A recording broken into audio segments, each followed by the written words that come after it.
Shalom Aleichem, this is Rabbi Kovacs, and today Mishnah Yomi begins Seder Nezikin with Masechet Bava Kama. Now it's a big change of pace from Nashim. We're going to be talking about damages and payments, and let's get right into Mishnah Aleph. Arba Avot Nezikin.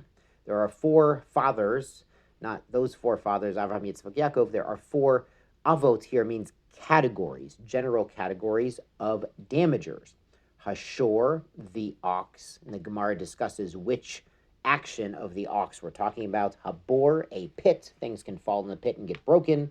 Hamave, Shmuel explains in the Gemara, this means an animal, your animal, eating something that belongs to someone else. Vehahever, and fire.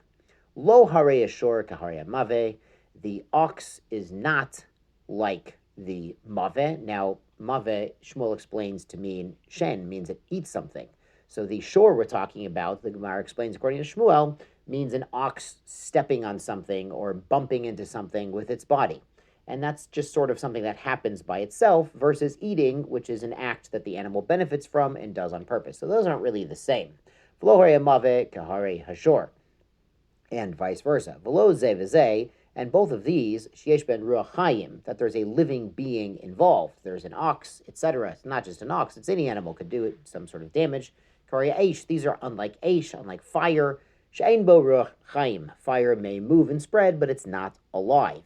V'lo ze v'ze, and these items, meaning the animals, the types of damage animals can do, and the fire, shedarkan leilech lahozik, these can go somewhere else. They could start off in your property, but if you leave the fence open, for example, they could go and eat someone else's field, or the fire could spread to somebody else's field. They go somewhere else, lahazik, to cause damage. Karya bor. These are unlike the bor, the pit, and it's not just a pit. We'll see if somebody leaves an oil slick in the highway. It could count, leaves broken glass in the shuk. She'ain dark and lahazik, but it doesn't move. If somebody leaves a hazard like a bor, like a pit, it doesn't move. Hatzara shavish shebehen, the common denominator among all four of these big categories, shadarkan lahazik, they are things that can certainly cause damage. They're ready to damage. Shmratan alecha, and the owner is responsible for guarding it. And we'll see the one who digs the pit or leaves the obstacle is considered the owner of that obstacle. And obviously the owner of the animal, we'll see in great detail in this Masechta, has to compensate for the damage done by his animal.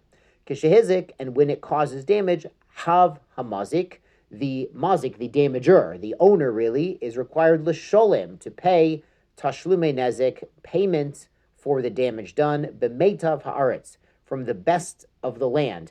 It goes back to Gittin. We talked about people can have land of different qualities, and they might have 3 fields, and each field is worth $10,000, but one of them, has a better yield, or it's in a better location, it's easier to use.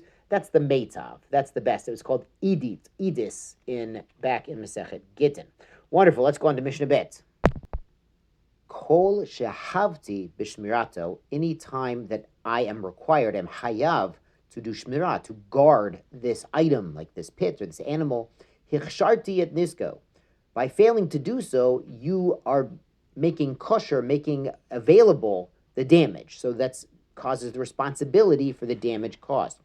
Hichsharti b'miktzat nisko, if somebody is responsible for part of the damage, chavti b'tashlumin b'hechsher kol nisko. He has to make the entire payment as if he caused the entire damage. And the Rav Bartanura cites from the Gemara, if somebody dug a pit 9 tefachim deep. Now, you don't want to fall into a pit 9 tefachim deep, but our sages figured out that a pit that deep can't cause death to normal animals that are walking in the street. However, if another person, a second person, comes along and digs that pit deeper, now to 10 tefachim deep, and an animal falls into this 10 tefachim pit and then dies, then the second guy who finished digging the pit way down to 10 tefachim, he is completely liable for all of the damages. He enabled the death of that animal to occur. The Mishnah goes on, nechosim she'ein behen me'ila, and this applies to property that doesn't have me'ila. Now, me'ila is the prohibition of making use of sacred property. If somebody uses something that belongs to the temple, they've done the avera, the transgression of me'ilah, and they have to make restitution for this. So we're talking about property that's not consecrated, that's not owned by the temple, non-sacred properties. So when somebody causes damage to those properties that are privately held, then he has to pay. Nechasim shel b'nei brit, and we're talking about nechasim that belong to b'nei brit, to a Jewish person.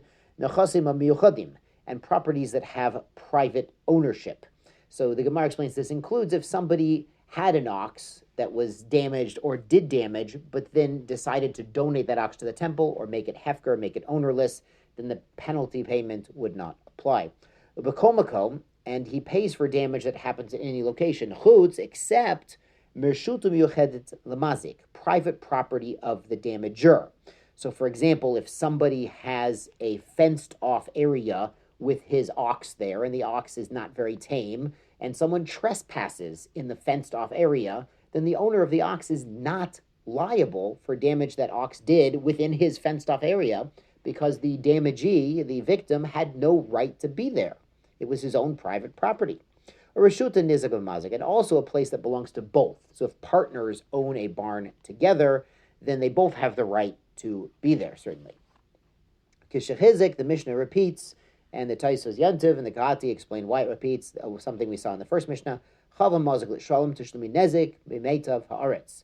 The one who causes damage or enables damage or through negligence allows a fire or an animal to get out and do damage, they are required to pay from the best, the most fruitful of their properties. Yeshar kochachem, mazel tov on beginning Bava Kama and Seder Nezikin.